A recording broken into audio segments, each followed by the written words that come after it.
നന്ദി പറയാം. ഏകദേശം 159 ഇടവകയിലെ സ്ത്രീജനങ്ങൾ ഒരുമിച്ചുകൂടി അമ്മമാർ മാത്രമല്ല കുഞ്ഞുങ്ങളെല്ലാവരും തിരുനാളിൻ്റെ പ്രസിദ്ധേന്തിമാരായി പ്രത്യേകമായ നിയോഗം വെച്ച് പ്രാർത്ഥിക്കുന്ന ഒരു തിരുനാൾ എന്തുകൊണ്ടും അർത്ഥവത്തായി തീരട്ടെ എന്ന് ആത്മാർത്ഥമായിട്ട് പ്രാർത്ഥിക്കാം. വർഷങ്ങൾക്ക് മുൻപ് CBH ഇവിടെ വികാരിയായിരിക്കുമ്പോൾ അച്ഛനോടൊപ്പം ഇവിടെ വന്ന് താമസിക്കുകയും ഇതുപോലെ നിൽക്കുകയും ചെയ്തിട്ടുണ്ട്. ഇന്ന് ഞാൻ പൊങ്ങത്ത് നിന്ന് ഇവിടേക്ക് വരുന്നത് പ്രിയപ്പെട്ട അലക്സ് അച്ഛനോടുള്ള സ്നേഹബന്ധം കൊണ്ടാണ്. കുന്നത്തൂരച്ഛൻ വഴിയൊക്കെ എനിക്ക് കൃത്യമായിട്ട് എഴുതി ഒരുക്കി തന്നതുകൊണ്ട് ഒരു തടസ്സമില്ലാതെ ഇവിടെ എത്തിച്ചത്. ഇവിടെ വന്നപ്പോൾ എൻ്റെ തന്നെ നാട്ടുകാരനായ ജോഷി അച്ഛനെ കണ്ടുമുട്ടാൻ സാധിച്ചു. എനിക്കും ഇത് വലിയൊരു സന്തോഷത്തിൻ്റെ അവസരമാണ്. ഇതിനാളിൻ്റെ എല്ലാ മംഗളങ്ങളും പ്രാർത്ഥനകളും നിങ്ങൾക്ക് എല്ലാവർക്കും ഏറെ സ്നേഹത്തോടെ ഞാൻ നേരുകയാണ്. വർഷങ്ങൾക്ക് മുൻപ് മലയാള മനോരമ പത്രത്തിൽ അവർ നടത്തിയ ഒരു കഥാരചന മത്സരം, ആ മത്സരത്തിൽ 1ാം സമ്മാനം കിട്ടിയ കഥയുടെ പേര് കണ്ണുകീറൽ എന്നായിരുന്നു. കണ്ണുകീറൽ എന്ന വാക്കിൻ്റെ അർത്ഥം ആദ്യമായി കണ്ണു തുറന്ന് ഈ ലോകത്തെ കാണുന്ന ഒരു പ്രക്രിയയാണ്. ഒരു പൂച്ചക്കുഞ്ഞൊക്കെ ജനിച്ചു വീണാൽ ഏതാനും ദിവസങ്ങൾക്കുള്ളിലാണ് കണ്ണു തുറക്കുക. ഈ മനോഹരമായ പ്രപഞ്ചത്തെ കാണുന്ന പ്രക്രിയയാണ് കണ്ണു കീറൽ എന്ന് പറയുക. ഈ മത്സരം, ഈ കഥയിൽ ഒരു മത്സരത്തിന്റെ കോണ്ടെക്സ്റ്റാണ്. ഒരു TV ഷോ, നമ്മൾ ഈ സ്റ്റാർ സിംഗർ പോലെയുള്ള ഒരു TV ഷോയുടെ പശ്ചാത്തലത്തിലാണ് കഥ എഴുതപ്പെട്ടത്. ഈ TV ഷോയിലേക്ക് പങ്കെടുക്കാൻ ആഗ്രഹിക്കുന്ന അർത്ഥികളെയൊക്കെ ക്ഷണിച്ചു. കുറേ പേര് കൊടുത്തു. ഈ TV ഷോയുടെ മത്സരത്തിന്റെ നിബന്ധനകൾ എങ്ങനെയൊക്കെയാണ്? ഈ മത്സരത്തിൽ പങ്കെടുക്കുന്നവരുടെ മുൻപിൽ തങ്ങളുടെ ജീവിതത്തിൽ ഏറ്റവും വലിയ ദുരന്തങ്ങളിലൂടെ കടന്നുപോയ മനുഷ്യർ, ജീവിതത്തിന്റെ ഏറ്റവും അസഹനീയമായ വിധത്തിലുള്ള വേദനകളിലൂടെ, ക്രൂരതകളിലൂടെ കടന്നുപോയ മനുഷ്യർ, അവർ കടന്നുപോയ ആ വേദനയുടെ രംഗങ്ങളെ അതുപോലെ തന്മയത്വത്തോടുകൂടി അർത്ഥികളുടെ മുന്നിൽ അവതരിപ്പിക്കുക. ഇവരുടെ അവതരണം കണ്ടിട്ട് ആർക്കാണോ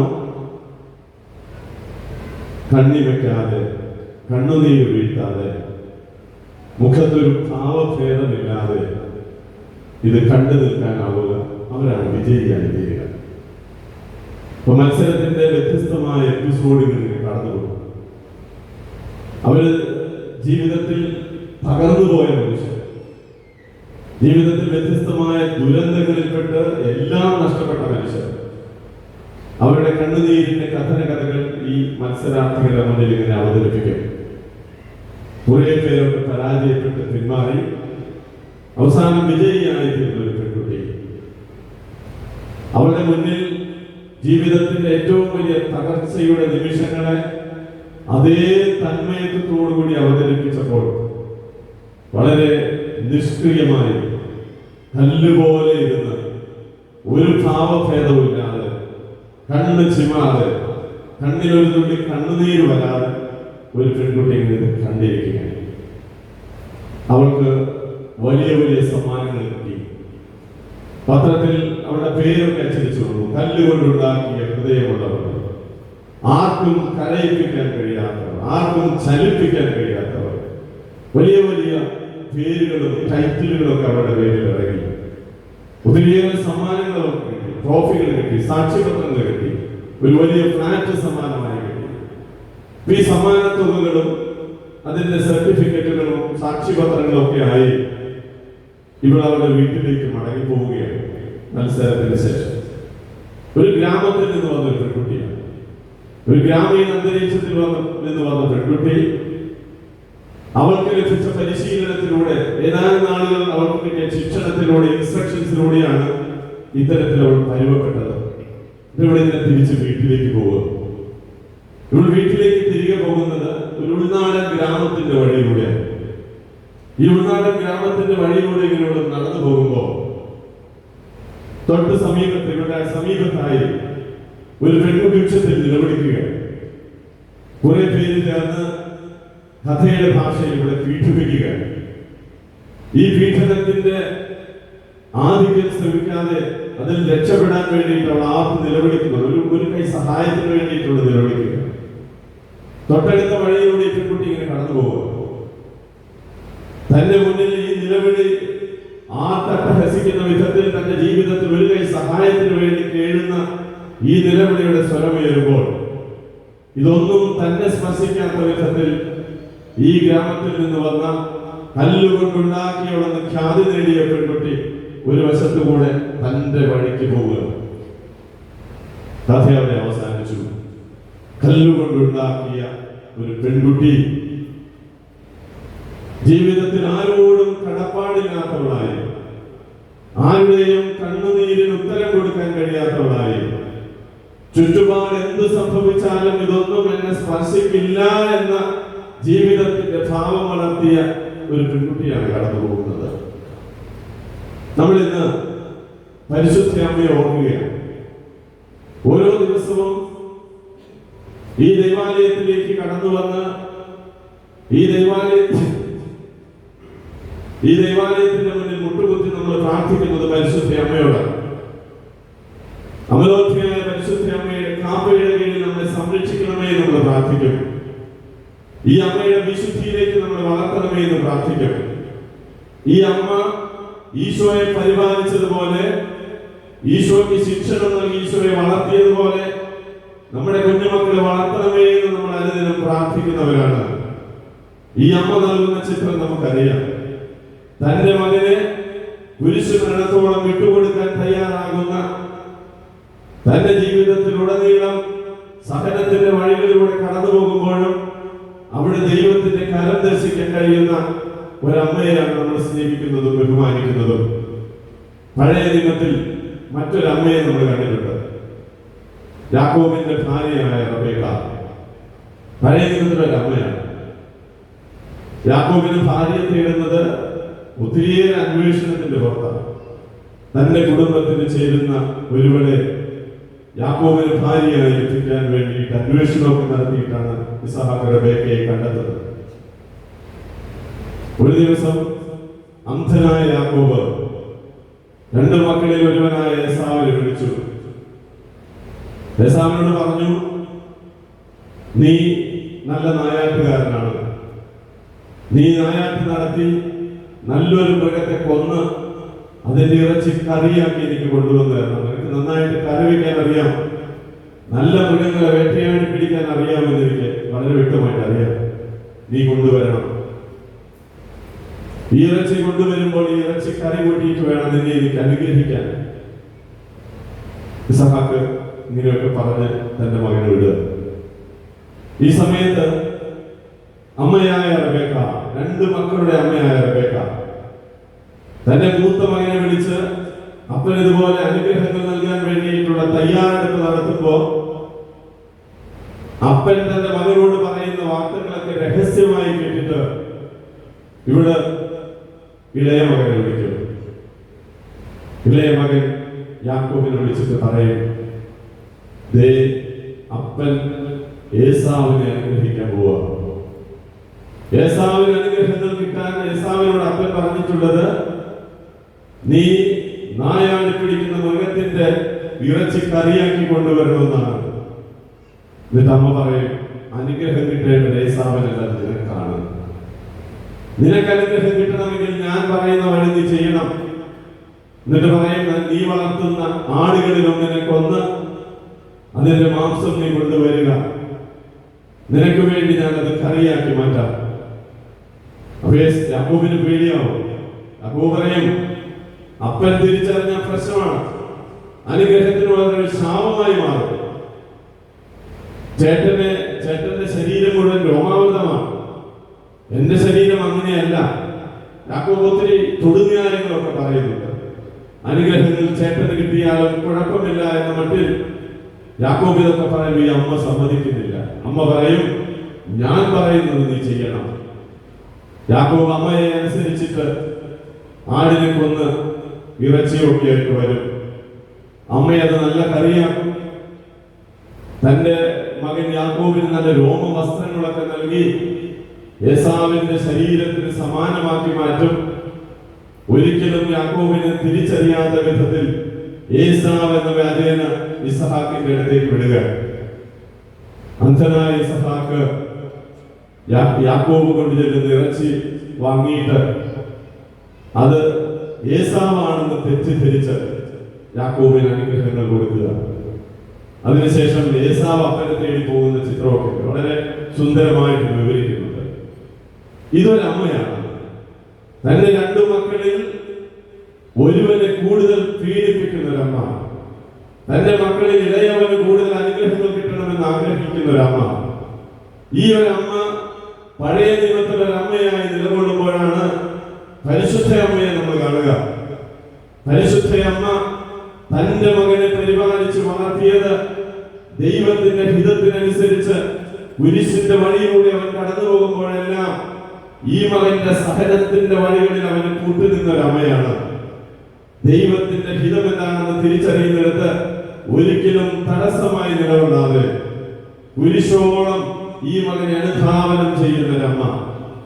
ഈ അമ്മയിൽ നിന്ന് പഠിച്ച പാഠങ്ങൾ ഈശോയെ സംബന്ധിച്ച് ഏറെ ഉണ്ടാകും.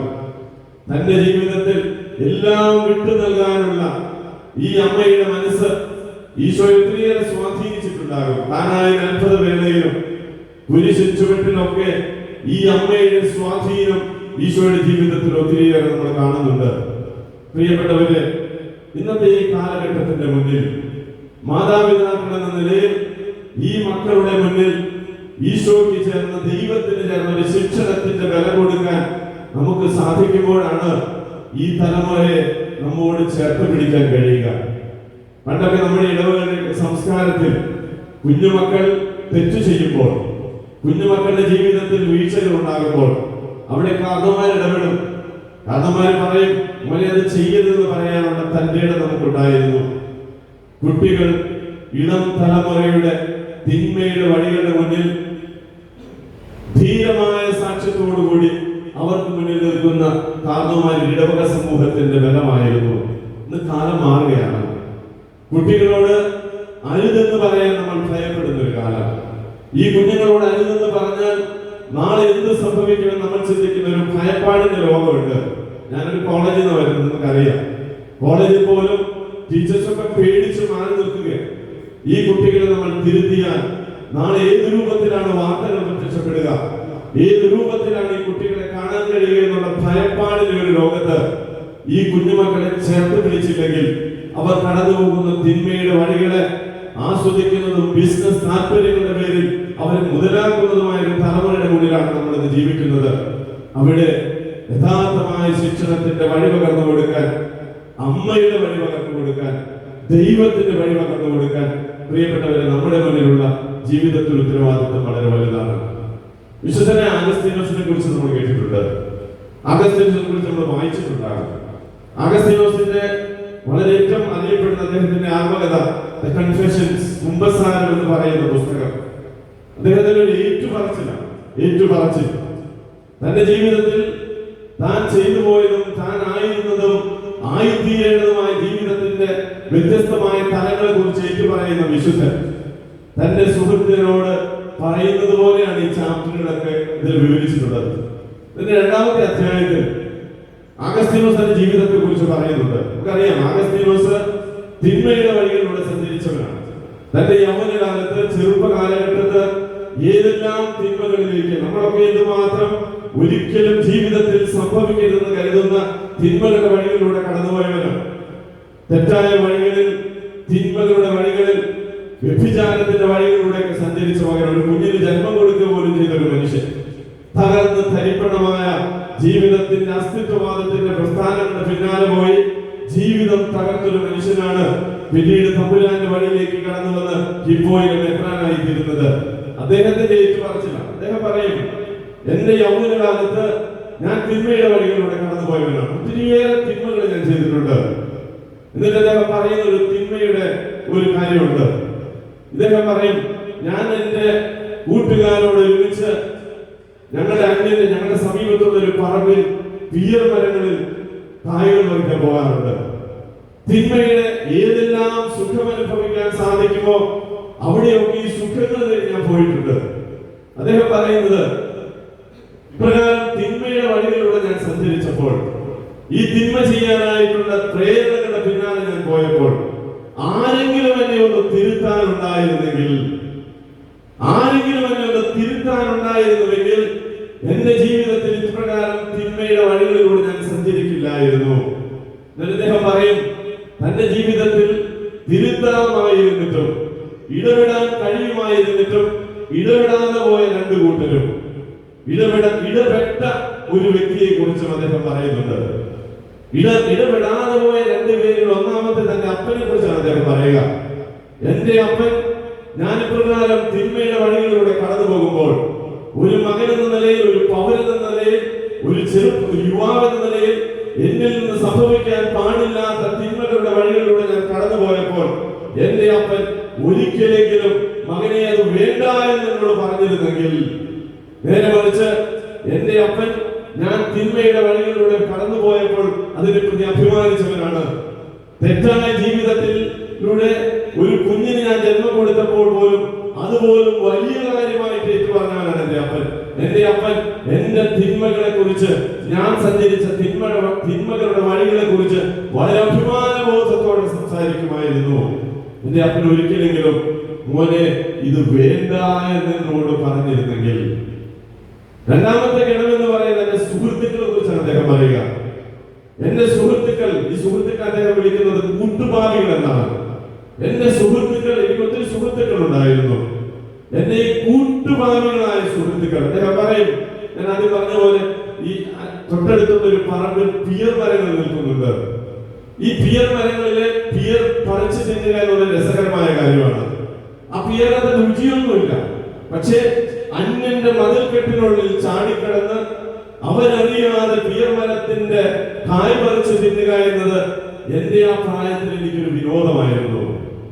നമ്മുടെയൊക്കെ വീട്ടിൽ ഒത്തിരിയേറെ മാവും മാമ്പഴവും ഒക്കെ ഉള്ളപ്പോഴും അവരെന്റെ വീട്ടിലെ മാമ്പഴത്തിൽ എറിഞ്ഞ് കണ്ണിമാങ്ങ പോലും പറിച്ചു തിന്നുന്നതിന് ഒരു സുഖമുണ്ട്. അതാണ് അഗസ്തീനോസ് പറയുക. അവരെന്റെ പറമ്പിലെ ഈ പിയർ പറിച്ച് തിന്നുന്നതിന്റെ സുഖം ഞാൻ അനുഭവിച്ചിരുന്നു. അന്ന് എന്റെ കൂടെ ഒത്തിരി കൂട്ടുകാരുണ്ട്. ഈ കൂട്ടുകാരിൽ ഒരുവനെങ്കിലും ഇത് നമുക്ക് വേണ്ട എന്നോട് പറഞ്ഞിരുന്നെങ്കിൽ ഞാൻ തിന്മയുടെ വഴിയിലൂടെ സഞ്ചരിക്കുമായിരുന്നില്ല. എന്റെ ജീവിതത്തിന്റെ തിന്മയുടെ വഴികളിൽ എന്നെ തിരുത്തിയിരുന്ന ഏക വ്യക്തി എന്ന് പറയുന്നത് എന്റെ അമ്മയാണ്. തന്റെ അമ്മയെ കുറിച്ച് അദ്ദേഹം പറയുക, സ്വന്തം മകന്റെ മൃതശരീരം ഇങ്ങനെ പെട്ടിയിൽ സംസ്കരിക്കാൻ വേണ്ടി ശവപ്പെട്ടിയിൽ വെച്ചിട്ട് ആ ശവപ്പെട്ടിയുടെ മുന്നിൽ നിന്ന് കരയുന്നവരെ പോലെ എന്റെ ജീവിതത്തെ നോക്കി ഓരോ നിമിഷവും കരഞ്ഞുകൊണ്ട് ജീവിച്ച ഒരു ചലിക്കുന്ന സക്രാരിയായിരുന്നു എന്റെ അമ്മ എന്നാണ്. അമ്മയുടെ, മോനിക്കാമ്മയുടെ കണ്ണുനീരിന്റെ ഫലമാണ് ഈ മകനെന്ന് നമുക്കറിയാം. വിശുദ്ധനായ അഗസ്തീനോസിന്റെ ജീവിതത്തിന്റെ കഥ ഇതാണ്. തിരുത്താൻ തയ്യാറായി, തിരുത്താൻ വഴിയൊരുക്കുന്ന മനുഷ്യർ കൂടെയുള്ളപ്പോഴാണ് നമ്മുടെ ഇളം തലമുറ ജീവിതത്തിന്റെ നന്മയിലേക്ക് കടന്നു വരിക. അവിടെയാണ് നമ്മുടെയൊക്കെ പൗരോഹിത്യത്തിന്റെ, സന്യാസ ജീവിതത്തിന്റെ, കുടുംബ ജീവിതത്തിന്റെ ഉത്തരവാദിത്വത്തെ പൂർത്തീകരിക്കാൻ കഴിയുക, തിരുത്തലിന്റെ ശിക്ഷണം നൽകാൻ കഴിയുക, ബോധ്യങ്ങളിലേക്ക് ഇളം തലമുറയെ വളർത്താൻ കഴിയുക. പരിശുദ്ധ അമ്മയുടെ അമലോത്ഭവ തിരുനാൾ നമ്മൾ ആഘോഷിക്കുമ്പോൾ അമ്മയെ പോലെ പുണ്യത്തിലേക്ക് വളരാൻ, തിന്മയോട് യുദ്ധം ചെയ്യുന്നവരാകാൻ, തിന്മയെ ജീവിതത്തിൽ നിന്ന് അകറ്റി നിർത്തുന്നവരാകാൻ നമുക്ക് സാധിക്കണമെങ്കിൽ അമ്മയുടെ ആ ജീവിതത്തിന്റെ കരുത്ത് നമുക്കുണ്ടാകണം. നമുക്കറിയാം, ഇന്നത്തെ ഈ കാലഘട്ടത്തിൽ ഇപ്രകാരം തിന്മയോട് യുദ്ധം ചെയ്യാൻ ഈ മക്കൾക്ക് മുന്നിൽ നമ്മൾ മുതിർന്നവർ നിൽക്കാൻ തയ്യാറായില്ലെങ്കിൽ അവരുടെ മുന്നിൽ പല സാധ്യതകളുണ്ട്, പല സാധ്യതകളുടെ മുമ്പിലുണ്ട്. അത് തെറ്റായ മാധ്യമ സിദ്ധാന്തങ്ങളാകാം, അസ്തിത്വവാദ പ്രസ്ഥാനങ്ങളാകാം, രാഷ്ട്രീയ പ്രസ്ഥാനങ്ങളാകാം. ഇവയ്ക്കൊക്കെ നമ്മുടെ കുഞ്ഞുമക്കളെ വിട്ടുകൊടുക്കാതിരിക്കണമെങ്കിൽ നമുക്കറിയാമല്ലോ, ഈ കുഞ്ഞുമക്കളുടെ ചിരിയും സന്തോഷവും അവരുടെ നമ്മുടെ കുടുംബത്തിലുള്ള സാന്നിധ്യവും അവരെ പ്രതിയുള്ള നമ്മുടെ ജീവിതം, മക്കൾക്ക് വേണ്ടി ജീവിക്കുന്ന മാതാപിതാക്കളാണ്. ഈ പ്രതീക്ഷയൊക്കെ അർത്ഥവത്താകണമെങ്കിൽ ഇവരെ ചേർത്ത് പിടിക്കാൻ യഥാർത്ഥമായ ശിക്ഷണത്തിന്റെ വഴിയിലേക്ക്, നന്മയുടെ വഴിയിലേക്ക് ഇവരെ നമുക്ക് നയിക്കാൻ കഴിയണം. അതിന് നട്ടലോടുകൂടി, ബോധ്യത്തോടുകൂടി, ക്രിസ്തുവിന്റെ ബോധ്യത്തോടുകൂടി ഈ മക്കൾക്ക് മുന്നിൽ നിൽക്കാൻ പരിശുദ്ധ അമ്മ നൽകുന്ന ആ പ്രചോദനവും ശക്തിയും, തന്റെ ജീവിതത്തിൽ ദൈവം നൽകിയതല്ലാതെ ഒന്നുമില്ലെന്ന് ഏറ്റു പറയുന്ന ആ പരിശുദ്ധ അമ്മയുടെ ബോധ്യത്തിൽ നിന്നുകൊണ്ട് നമുക്ക് സാധിക്കട്ടെ. അതിനായി നമുക്ക് പ്രാർത്ഥിക്കാം. നമ്മുടെ ഈ തിരുനാൾ ആഘോഷം ഇന്നോ നാളെയോ ഒക്കെ കൊടിയിറങ്ങിയാലും നമ്മുടെ ജീവിതത്തിലുള്ള ക്രിസ്തു ബോധ്യം, ക്രിസ്തുവിനോടുള്ള സ്നേഹം, പരിശുദ്ധ അമ്മയിലൂടെ നമുക്ക് ലഭിക്കുന്ന ക്രിസ്തുവിനോടുള്ള ആഭിമുഖ്യം എന്നും നിലനിൽക്കാനും ആ ക്രിസ്തു സ്നേഹത്തോട് നമ്മുടെ കുഞ്ഞുമക്കളെ ചേർത്ത് വയ്ക്കാനും കൊളുത്തിയിടാനും ഈ സക്രാരിയോട് ചേർത്ത് നിർത്തിയവരെ വളർത്താനും കഴിയുമ്പോൾ തീർച്ചയായും നല്ലൊരു ക്രിസ്തീയ പാരമ്പര്യത്തിന്റെ നന്മയുള്ള കുടുംബങ്ങളും നന്മയുള്ള മക്കളും നമുക്ക് സംജാതമാകും. ആ കൃപയ്ക്ക് വേണ്ടി നമുക്ക് പ്രാർത്ഥിക്കാം. തിരുനാളിന്റെ എല്ലാ മംഗളങ്ങളും ഒരിക്കൽ കൂടി നിങ്ങൾക്ക് എല്ലാവർക്കും ആശംസിക്കുന്നു. പിതാവിന്റെയും പുത്രന്റെയും പരിശുദ്ധാത്മാവിന്റെ നാമത്തിൽ ആമേൻ.